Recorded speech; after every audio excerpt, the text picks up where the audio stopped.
ஒரு அழகான காலை தாரா சந்தோஷமாக கடற்கரையில் நடந்து கொண்டிருந்தாள். மென்மையான மணல் அவளது கால்களை தொட்டது.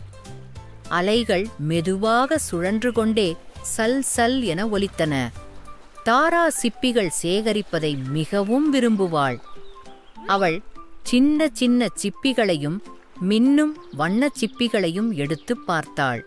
ஒரு சிப்பி இதயம் வடிவில் இருந்தது.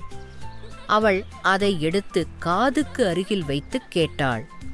ஒவ்வொரு சிப்பியும் கடலின் ரகசியங்களை சொல்லிக் கொடுத்தது போல தோன்றியது.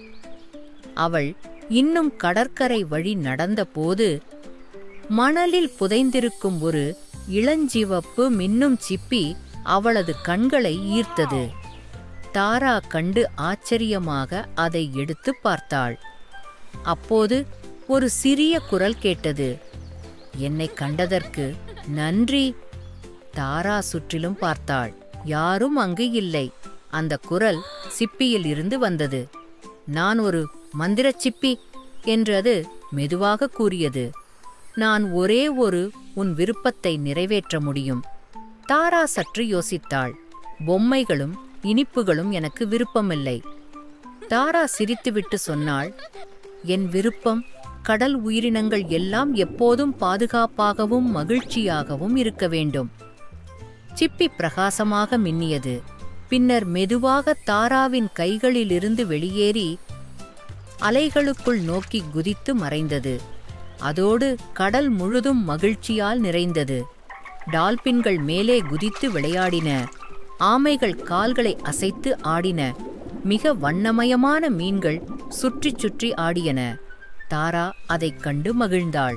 அந்த நாள் இரவு தாரா படுக்கையில் படுத்திருந்த போது கடல் காற்று அவளது ஜன்னலின் வழியாக மெதுவாக நுழைந்தது. மெல்லிய குரல் கேட்டது. நன்றி தாரா. தாரா புன்னகைத்தாள். ஒரு சிறிய மனதின் விருப்பமும் பெரிய மாற்றத்தை உண்டாக்கும் என்பதை அவள் அறிந்தாள். ஒரு அமைதியான சிறிய நகரத்தில் அர்ஜுன் என்ற ஒரு சிறுவன் வசித்து வந்தான். அவன் கதைகள் எழுதவும் படங்கள் வரையவும் விரும்பினான். ஒரு நாள் பள்ளிப்பையை சுத்தம் செய்யும் போது அவனுக்கு ஒரு பழைய பென்சில் கிடைத்தது. அதிலோ பளபளக்கும் வெள்ளிமுனை கொண்ட பென்சில் இருந்தது. அது திடீரென்று பேச ஆரம்பித்தது. வணக்கம் அர்ஜுன், நான் பேசும் பென்சில். நீ என்ன எழுதினாலும் அதை உயிரோடு என்னால் தோன்றச் செய்ய முடியும் என்றது. அர்ஜுன் ஆச்சரியத்தில் எழுதினான், ஒரு பெரிய சாக்லேட் கேக். உடனே ஒரு சுவையான கேக் தோன்றியது. அடுத்த நாள் பென்சில் அவனிடம் மெதுவாகச் சொன்னது, அர்ஜுன், என்னை நல்ல விஷயங்களுக்கு மட்டும் பயன்படுத்த வேண்டும். சில நாட்களுக்குப் பிறகு அர்ஜுன் பள்ளி நூலகத்தில் ஒரு பழைய புத்தகத்தை கண்டான். அதை திறந்தவுடன் அது பிரகாசித்தது. நான் மந்திர புத்தகம். உலகின் பல அறிவுகள் என்னுள் இருக்கின்றன. நீ என்னை படித்தால் உன் திறமைகளை நல்லபடியாக பயன்படுத்த நான் கற்றுக் கொடுப்பேன் என்றது. ஆனால் அர்ஜுன் அதை கவனிக்கவில்லை. அவன் பேசும் பென்சிலால் தினமும் மிட்டாய், பொம்மை, விளையாட்டுகள் தோன்றும் வகையில் உருவாக்கிக் கொண்டிருந்தான். சில நாட்களில் அவன் நண்பர்கள் பொறாமைப்பட்டார்கள். அர்ஜுனுக்கும் மகிழ்ச்சி இல்லாமல் போனது.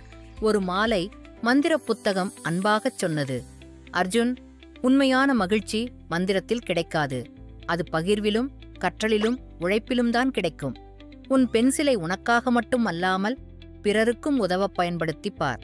அர்ஜுன் யோசித்து மறுநாள் பேசும் பென்சிலால் நல்ல விஷயங்களை வரைந்தான். புத்தகங்கள் இல்லாதவர்களுக்கு புத்தகங்கள், பசியுடன் இருப்பவர்களுக்கு உணவு, பொம்மைகள் இல்லாத குழந்தைகளுக்கு பொம்மைகள். அந்த நேரம் மந்திர புஸ்தகம் பிரகாசித்துக் கொண்டு சொன்னது, இப்போதான் நீ உண்மையான மந்திரத்தை கற்றுக்கொண்டாய், தயவும் மற்றும் பகிர்வும். அன்று முதல் அர்ஜுன் தனது திறமைகளை நல்லபடியாக பயன்படுத்தினான். பேசும் பென்சிலும் மந்திர புத்தகமும் அவனுடைய நல்ல நண்பர்களாகிவிட்டன.